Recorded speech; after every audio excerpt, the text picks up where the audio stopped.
Welcome to In the Word, a study of the International Bible School lesson. Join us as we learn from area professors and teachers as they bring you their thoughts and knowledge of the study of the Sunday School lesson for today. Now, here is today's program. Well, happy Resurrection Day to you. Joyous Easter to you, and to you, David. Same to you. Happy Easter. The Lord is risen. The Lord is risen. He's risen indeed. Well, we get to have an Easter lesson today and actually talk about the resurrection, do we? They were kind enough to give us a passage in the International Sunday School lessons that focuses right on Easter. Yeah. So we're glad to do that. We are still in Matthew. Right, the last chapter. So we have a series of 5 lessons from Matthew, and we've been seeing some important themes traced through that all the way from the beginning, back from the genealogy and the visit of the Magi. Mm-hmm. Some of those themes keep popping up all the way through. But we come now to Matthew's account of the resurrection. Actually, I shouldn't say Matthew's account of the resurrection, because not one gospel describes the actual rising of Jesus from the dead, does it? It just declares he is risen. Yes. We get to see the evidence of it. Nobody stood and watched it happen. No. And no one attempts a description of it either, because they hadn't seen it. But I suppose, how could you describe such an event? Or how could a person process an event if they had seen it? So I think we're better off having the evidence of it rather than a description of it. Mm-hmm. And the primary evidence of the resurrection is an encounter with the risen Lord. Yes. Yeah. And the Gospels are full of those descriptions from various perspectives. Jesus appearing to women at the tomb, and disciples back in hiding in Jerusalem, and some on the road to Emmaus. On the road to Emmaus. And as Paul says later, 500 people at one time. Yeah, back up in Galilee, evidently. Yeah. Where he had so many followers. So many post-resurrection appearances by Jesus, which supply us with the evidence that we have for that. But today we're in Matthew 28 with Matthew's description of the encounter with Jesus. We've skipped over, since our last lesson, obviously some really important events. We've had the Last Supper, Gethsemane, the arrest and betrayal. The trials. The trials and the flogging and mockery that Jesus endured, and the crucifixion and the burial. And the witnessing of the burial to the point where they knew where the tomb was, they knew which tomb it was. Yeah. These women whom we meet at the empty tomb here were at the crucifixion, they were at the burial, and now they're here to see the empty tomb. So they are a very consistent witness to what happened. And they don't come to the tomb expecting it to be empty. They come expecting to finish the job of preparing the body for continued burial. Yeah, that's a really good point. A lot of people kind of discount the resurrection as a function of the wishful thinking or expectation of the followers of Jesus. They weren't expecting it. They weren't. They're expecting to find a body to embalm.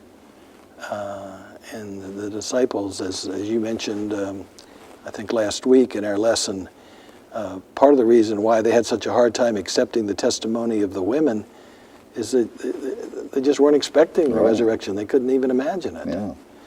So this is important events here today. Well, let me jump right into our passage, which is Matthew chapter 28, starting in verse 1. After the Sabbath, at dawn on the first day of the week, Mary Magdalene and the other Mary went to look at the tomb. There was a violent earthquake, for an angel of the Lord came down from heaven, and going to the tomb, rolled back the stone and sat on it. His appearance was like lightning, and his clothes were white as snow. The guards were so afraid of him that they shook and became like dead men. The angel said to the women, "Don't be afraid, for I know that you're looking for Jesus who was crucified. He's not here. He has risen, just as he said. Come and see the place where he lay." Then go quickly and tell his disciples, he has risen from the dead and is going ahead of you into Galilee. There you will see him. Now, I've told you." So the women hurried away from the tomb, afraid yet filled with joy, and ran to tell his disciples. Suddenly, Jesus met them. "Greetings," he said. They came to him, clasped his feet, and worshipped him. Then Jesus said to them, "Don't be afraid. Go and tell my brothers to go to Galilee. There they will see me." While the women were on their way, some of the guards went into the city and reported to the chief priests everything that had happened. When the chief priests had met with the elders and devised a plan, they gave the soldiers a large sum of money, telling them, "You're to say, 'His disciples came during the night and stole him away while we were asleep.' If this report gets to the governor, we'll satisfy him and keep you out of trouble." So the soldiers took the money and did as they were instructed. And this story has been widely circulated among the Jews to this very day. As if just an empty tomb were enough. Yeah. It was not. Right. So their testimony didn't keep the good news Right. contained for very long. Yeah. Well, we start with a mention of the timing here. We've moved from Friday, when the crucifixion took place, through the Sabbath, when the Jews had to stay inactive, to the early morning hours of the first day of the week. As soon as it was dawn. Yeah, as soon as it was dawn. The Gospel of John says these events happened at deep dawn. I love that phrase. There's barely any light in the sky, but it is dawning. So the Sabbath would technically have come to an end the previous evening, Saturday evening, right? So we're now into Sunday, the first day of the week, but it's still barely dawn. Yeah. By the way, this mention of first day here is what gives us as Christians, our custom of worshiping on the first day of the week. Yeah. And I wish we reminded each other of that more often. I think a lot of Christians don't even know why we worship on Sunday. But it's Resurrection Day, isn't it? It is, yes. Yeah, the Lord's Day, as it's referred right. to. Yeah. So today is Easter. We're celebrating Resurrection Day, but we really celebrate Resurrection Day every Sunday, 52 times a year, not just one time a year. Yeah. Okay, so now who is at the tomb early in the morning? Mary Magdalene and the other Mary, and of course Magdalene is not a last name. Yes, it's her location. She's from Magdala. Magdala, and where was Magdala? Well, that's a little village.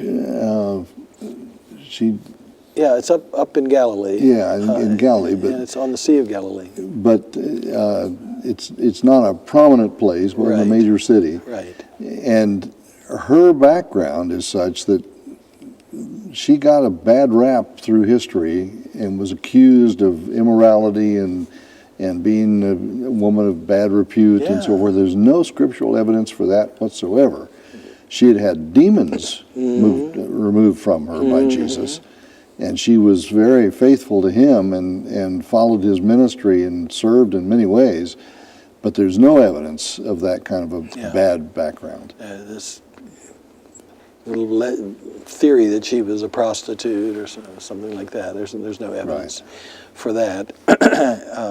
Jesus had ministered to her, and then she turned around and ministered to Jesus. Yes, yeah. She followed him regularly, one of the women who followed him throughout Galilee, and one of the women who bankrolled his ministry and gave financial support to him and the other apostle, the other disciples. Now the other Mary, there are so many women named Mary, we don't know which one this is. Mary is a version of the Old Testament named Miriam.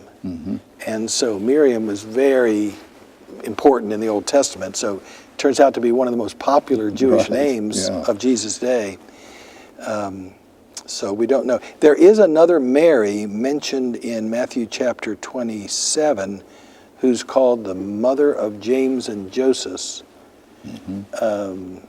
and that may be that Mary, but that doesn't really help us very much, does it? And there are half-brothers of Jesus named that, but that's not the way we refer to his mother. Right. So There are a few scholars who suggest that this is Mary, the mother of Jesus, but I think it's virtually impossible that this is Mary, the mother of Jesus. Right. That she would have been named second, that she Yeah. wouldn't have been identified as the Right. mother. I don't think it can be. Now, it says that they came to look at the tomb. I guess, I don't know, just to check it out? Well, or Luke says in more detail that Yeah. the women were watching when Jesus was placed in the tomb, Yeah. because it was done so hurriedly that they wanted to come back first thing after the Sabbath and finish the job of Right. preparing the body for burial. But look at the tomb is a strange way to say it. It is. Even the other Gospels, though, that say they want to come back and complete the burial procedures, suggest that they don't know if they're going to be able to get into the tomb or not. Worried about that Who stone. will roll away the stone? Yeah. So it could be that look at the tomb means check out to see if there's anybody there who could give them access to the tomb. And the word look at, I checked, it doesn't mean glance. It means to study very carefully. And so I think that supports the interpretation we're See kind of what the- moving toward. what See the what the situation is, Yeah. see if there's any chance that they can get access. So I think that's what's going on here. Yeah. Now, this earthquake that's mentioned in verse 2, it's hard for me to know if this is a generalized earthquake that's shaking the whole region, or whether it's a more localized shaking associated with the arrival of the angel at that spot. Yeah. Not that it matters that I But it was understand violent. that. Whatever it was. It was violent. But the angel in coming, I can remember as a kid, I guess I had the impression that the angel came and released Jesus from the tomb. That's not the case at all. It does say the angel rolled back the stone. Rolled the stone away, but he was already risen. But, yes. And he was removing the stone as a testimony to those who came, the women and others Right. later, Yeah. that he was risen. Yeah. So it's not like the angel arrived, opened the tomb, Jesus emerged, then the women arrived. And Right. that's not the order. No. The women arrive, then the angel opens the tomb, and it's empty. Yeah. It's already empty, Right. right? Okay. Yeah, he good. is risen. Yeah, well, that's a good reminder. Yeah. And let's remember that angels are the messengers of God who come to communicate. So the angel's main role is not as tomb opener. Right. It's not. This is He's not a messenger. This is not Gabriel Tomb Raider or something. He's a messenger, and it's the message that he gives to the women that really is the key here. That Jesus has risen. That's the key. Yeah. And here's what you need to do in response. Yeah, but as always, every time an angel is mentioned in Scripture, it's scary to the people who are there. Our picture of little women with wings and halos and so Or forth, cherub, and, chubby little babies. That's not the picture in Scripture. no. And the first thing he says is, "Don't be afraid." Angels are frequently pictured as a kind of warrior beings, almost.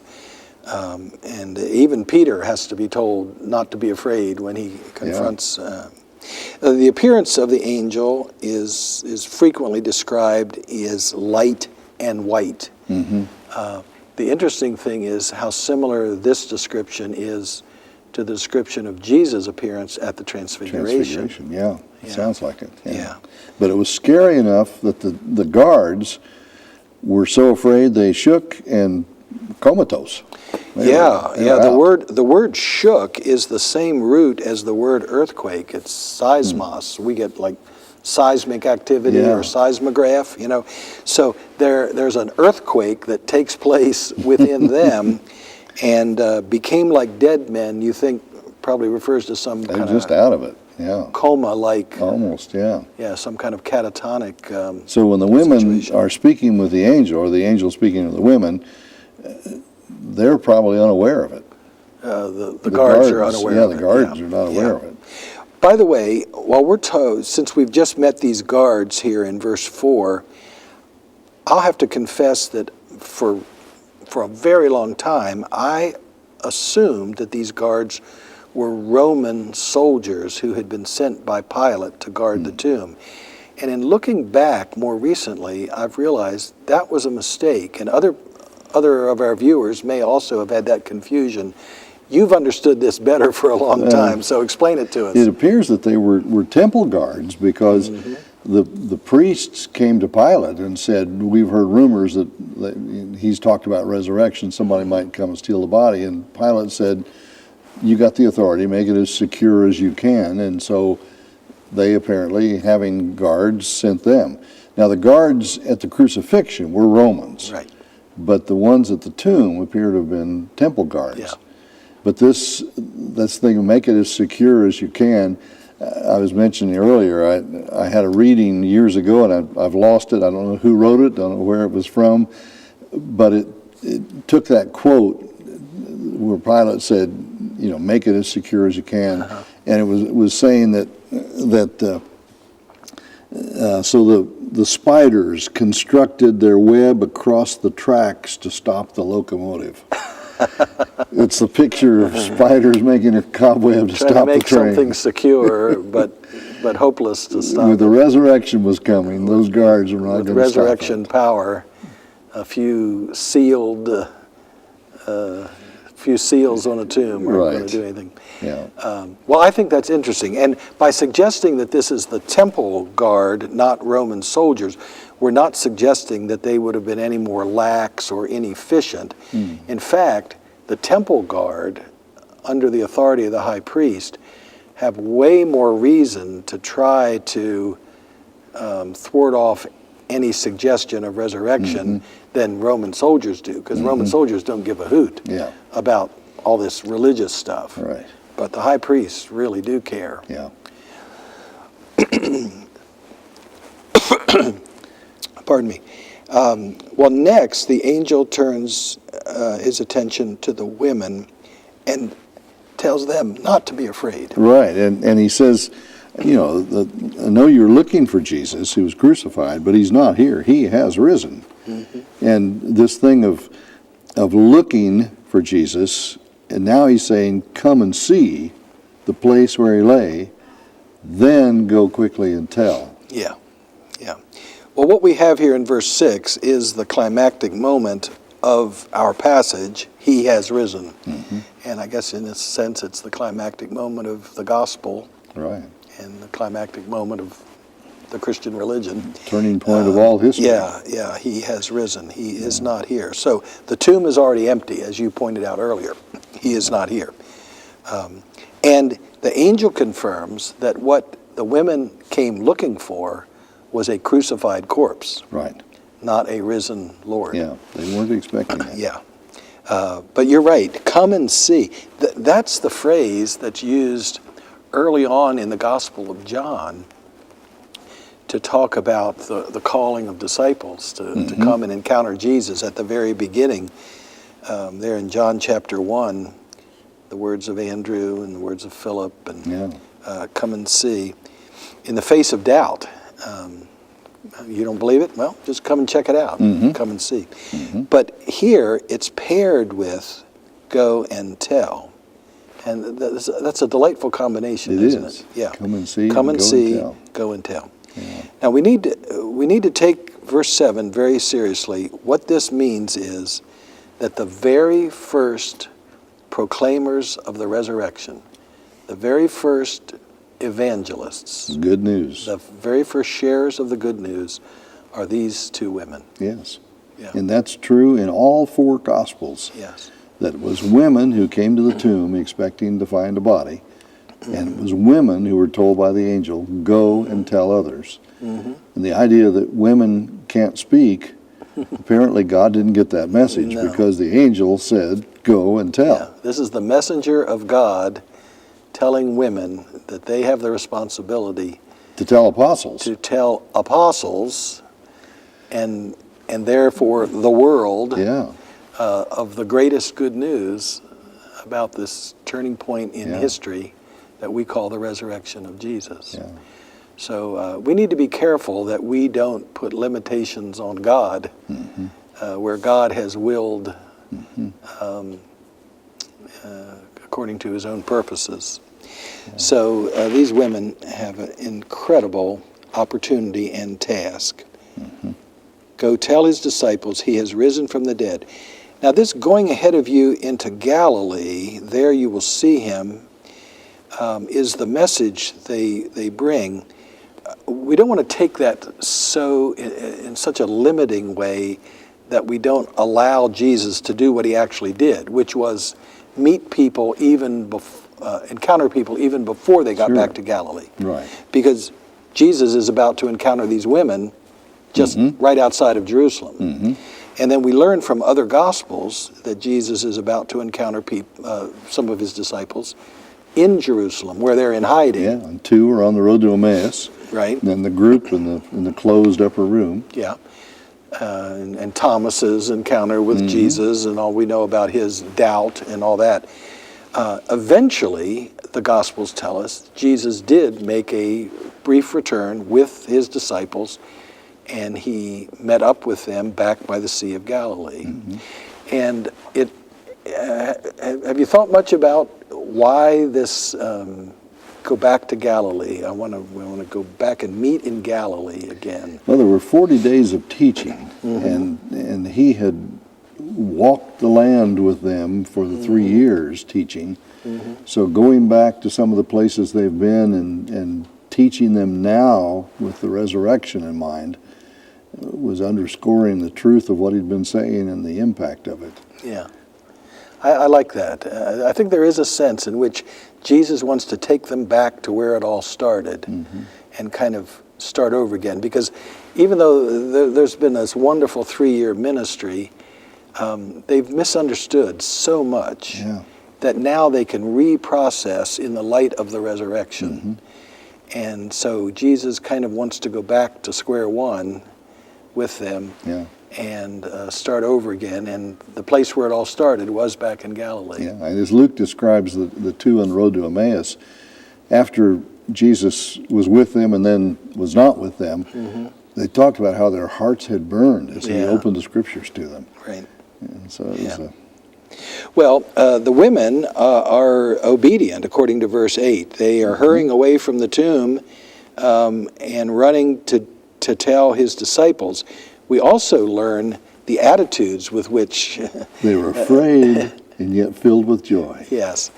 I can't wait for us to get to next week's lesson, where we're going to see a different but somewhat similar apparent contradiction or a dichotomy. But for today, what we have is this dichotomy between fear and joy. And you're tempted to ask the question, well, which was appropriate at this moment? And my answer is they're both appropriate. I mean, they have just confronted the most unbelievable, as it were, miracle of human existence, and a messenger from God. Fear is just the most natural thing they could have, and yet they believe it enough that they are overwhelmed with joy. And this is even before encountering Jesus himself, right? I mean, their whole frame of reference of life has been jerked out from under them. With people can rise from the dead, that changes everything. Right. And so there's the fearfulness, what's going on, and yet joy. This is tremendous. Yeah. I love the way verse 9 starts. Suddenly Jesus met them. Right. It's just so straightforward. Jesus isn't going to wait till Galilee. Jesus meets them there, and various other Gospels talk about this meeting, but here we see a couple of things. For one thing, he greets them with a warm greeting, and King James has the word all hail, which is very formal, and that's not so good. Even greetings is a little too formal. The word means rejoice. Jesus meets them and says, rejoice, joy to you. And so he affirms the joy that they are experiencing and maybe is helping them deal with their fear. The second thing verse 9 mentions is their natural physical reaction. They just fall on their knees and give Jesus a big hug around his lower legs. Grab his feet and worship him. And this reminds us that Jesus is not some disembodied spirit floating around like Casper the Friendly Ghost or something. And it also affirms a proper understanding of the other Gospels when they describe Mary Magdalene's reaction to seeing the risen Lord, and Jesus saying, in the King James, it's "touch me not," which it sounds like Jesus saying, "Oh, you can't touch me. I'm some kind of superhuman being here."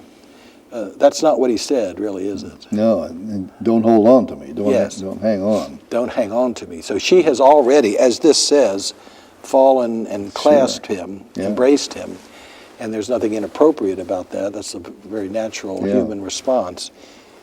When he says, "Quit holding on to me," I think what he means is, young lady, you've got work to do. You're my number one preacher of the gospel. You need to get on back. You gotta go tell people. Yes. And here there's no scolding or anything. They clasped his feet and worshiped him. Yeah. Yeah. He says, don't be afraid. Yeah. But go and tell. Yeah. So he reminds the women of the mission that the angel has given them. Go and tell my... Now, here the word brothers is used. That's different, isn't it? It is. And you know, he has brothers, children of Mary and Joseph. Yeah. And we find indications that James, his half-brother, became a believer at the point of the resurrection, that his brothers were skeptical, dubious, not believers during his ministry, but with the resurrection were changed. But it probably is not talking about his fleshly brothers here. I don't think so. It's more likely the apostles that were so close they were like brothers. Right. And that seems to be the testimony in other parallel accounts. Well, verse 7 says, "Go tell the disciples." And I take that to mean, as you're saying, the closest disciples. Well, the last paragraph here has the attempt of the Jewish religious leaders to cover up the resurrection by paying off these temple guards. And it brings us back to that delightful quote that you gave here. All these attempts to try to keep the governor placated and not let word out is very reminiscent Make it as of secure what was as it? you can. And remind us of the spiders? Put their web across the track to keep the locomotive back. Yeah. So, those of us who live in the afterglow of Easter, the afterglow of the resurrection, are much like these women, and in that we are called to see and the reality of the empty tomb. We're called to go and tell. That's part of the mission of discipleship. We may do it with fear and trembling, but also great joy. And the tomb itself is not enough to do it. It's seeing Jesus. It's the encounter of the risen Lord. And when we have that encounter, the natural response is to worship. And so here we are today on Easter Sunday. I hope you have a wonderful experience of worship here on the first day of the week, on Easter Sunday. And I hope you live into the days and weeks and years ahead, remembering that we're called to live the risen life every day of the year. Thanks for being with us. We look forward to seeing you again next week. This has been In the Word, a study of the International Bible School lesson brought to you as a ministry of First Christian Church in Johnson City, Tennessee. Our thanks to our teachers that led us for this week's lesson. Join us again next week for another lesson from the International Bible School lesson text. This has been a production of First Christian Church.